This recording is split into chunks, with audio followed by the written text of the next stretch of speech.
China mga sangkay hindi na po nakapalag sa ating mga kasundaluhan doon po sa West Philippine Sea. Mayroon pong bagong balita kasi ngayon mga sangkay na kung saan sinubukan di umano ang ating mga kasundaluhan na harangin, subalit ito po ang nangyari.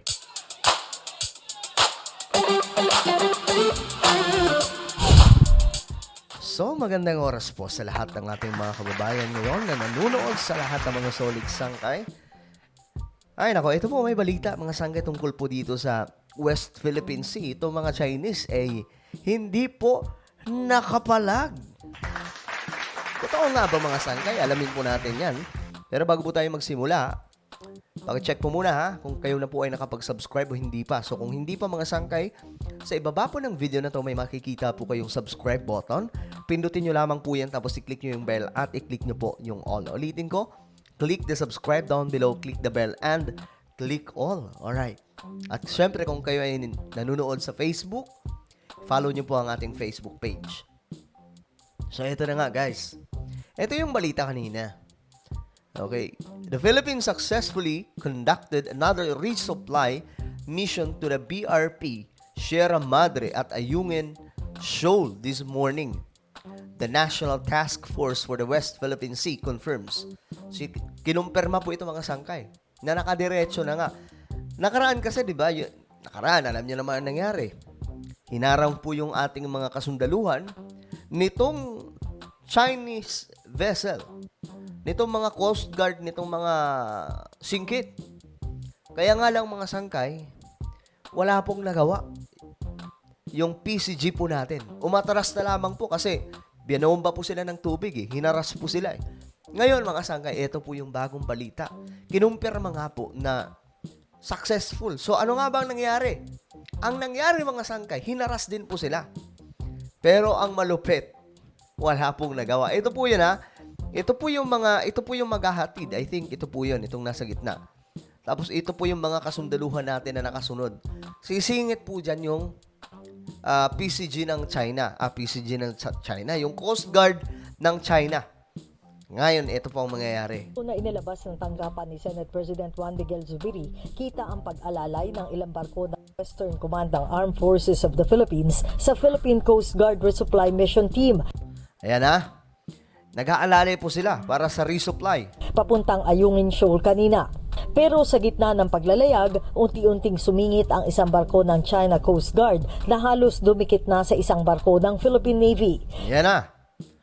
Dumidikit ba sa barko ng Philippine Navy? Ito po yun ha. Ito po yun.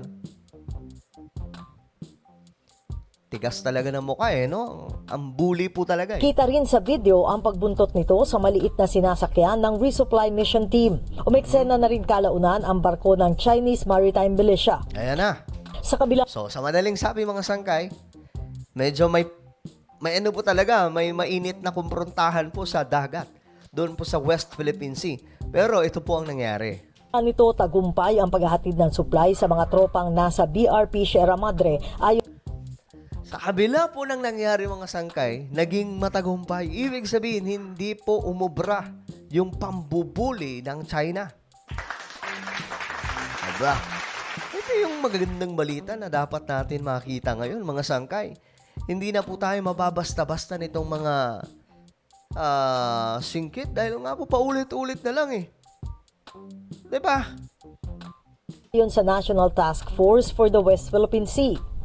Tinawag din nilang harassment, delikado at agresibo ang ginawang ito ng Chinese vessels.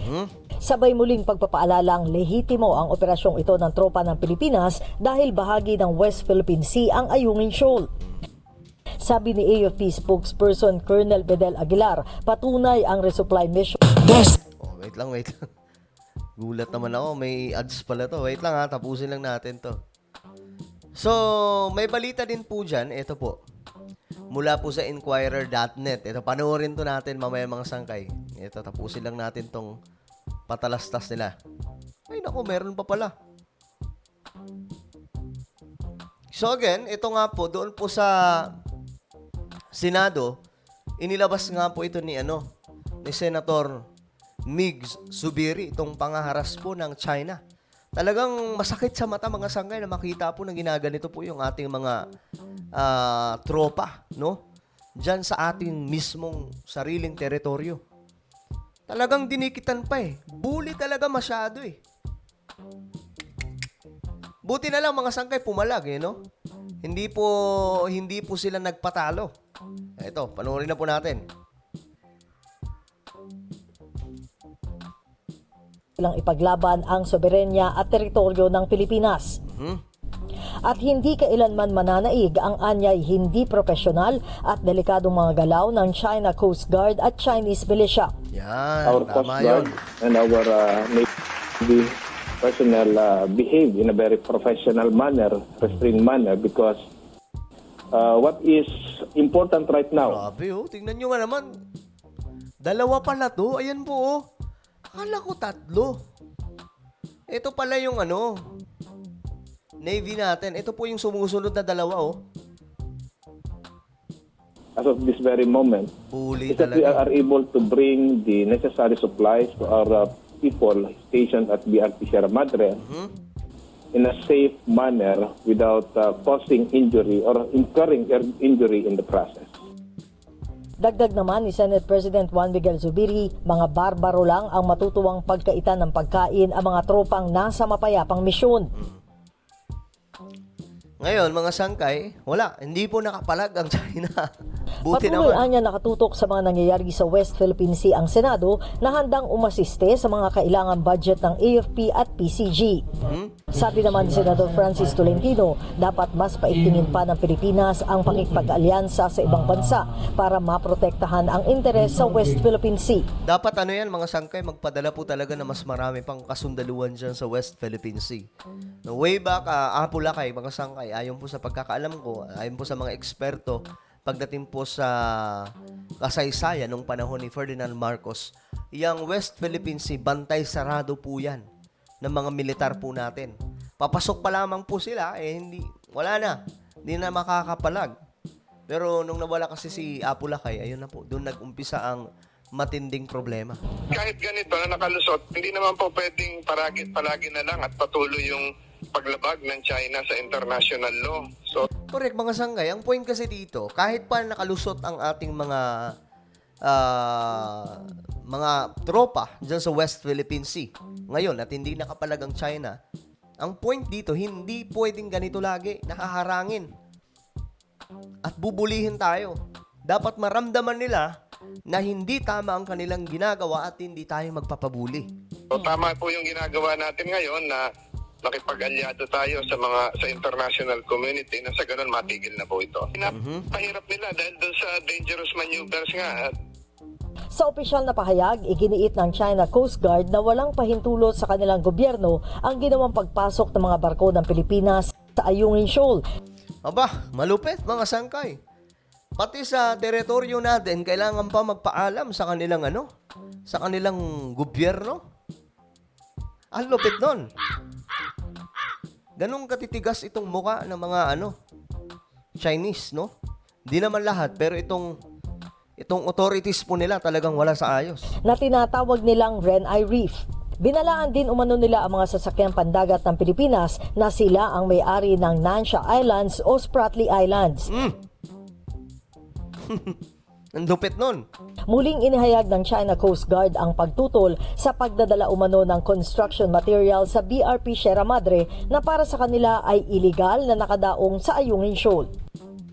Sherian Torres, ABS-CBN News. Samantala sa isang social media post, sinabi ni Commodore J. Tariela, tagapagsalita ng Coast Guard patungkol sa West Philippine Sea, na ipinadala ang BRP Cabra at BRP Sindangan bilang escort ships sa resupply mission sa Ayungin Shoal. Pero dahil umano sa delikadong pagmamaniobra ng 4 na barko ng China Coast Guard at 4 pang barko mula sa Chinese militia, ay nalagay sa panganib ang mga tropa ng Pilipinas. Panawagan ng Philippine Coast Guard, tigilan na ng China ang anumang illegal na aktibidad sa loob ng maritime zone ng Pilipinas. So ngayon, mga sangkay, ito po, may video pa po ditong isa. Ito po, mas klaro po ito. The National Task Force for the West Philippine Sea Ayan o. reports that another resupply mission in BRP Sierra Madre in the West Philippine Sea was successfully conducted. The BRP Sierra Madre hosts a Ayan, nakarating po dyan. Parang naghatid po ata sila ng supply, pagkain at marami pa pong iba. Ito po yung nakasadsad na barko na matagal na mga sangkay na naging rason kung bakit nakakabalik-balik dyan ang Pilipinas at hindi po makapalag ang China. Kasi kung wala yan mga sangkay, aangkinin po talaga nila lahat eh. Loko-loko talaga tong mga singkit. small contingent of military personnel and is situated in Ayungin Shoal in the West Philippine Sea. NDFWPS confirms that the rotation and resupply mission conducted by the Armed Forces of the Philippines and the Philippine Coast Guard for the commissioned Philippine Navy vessel pushed through on Friday morning. Okay, naging matagumpay mga sangkay, pero alam nyo, dapat hindi ganito lagi. Na lagi po tayong parang hindi atin yung dating eh. Kasi pag dumadaan po yung mga tropa natin dyan sa West Philippine Sea, lalong-lalo na po itong pagsusupply sa ating mga tropa rin, lagi pong hinaharang. Lagi pong binubuli, talagang hinaharas mga sangkay. So, hindi po ganito. Dapat maramdaman ng China na atin ang lugar na yan. Kasi masyado na po eh. Ang lapit na po sa Pilipinas, pero ang bira talaga. Well, ano po ang inyong komento tungkol dyan mga sangkay? Comment nyo po sa baba. And now guys, I invite you to please subscribe my YouTube channel, Sangkay Revelation. Hanapin nyo po ito sa YouTube at kapag nakita nyo na click the subscribe, click the bell, and click all. So ako na po ay magpapaalam hanggang sa muli. This is me, Sangkay Janjan. Palagi nyo pong tatandaan that Jesus loves you. God bless everyone.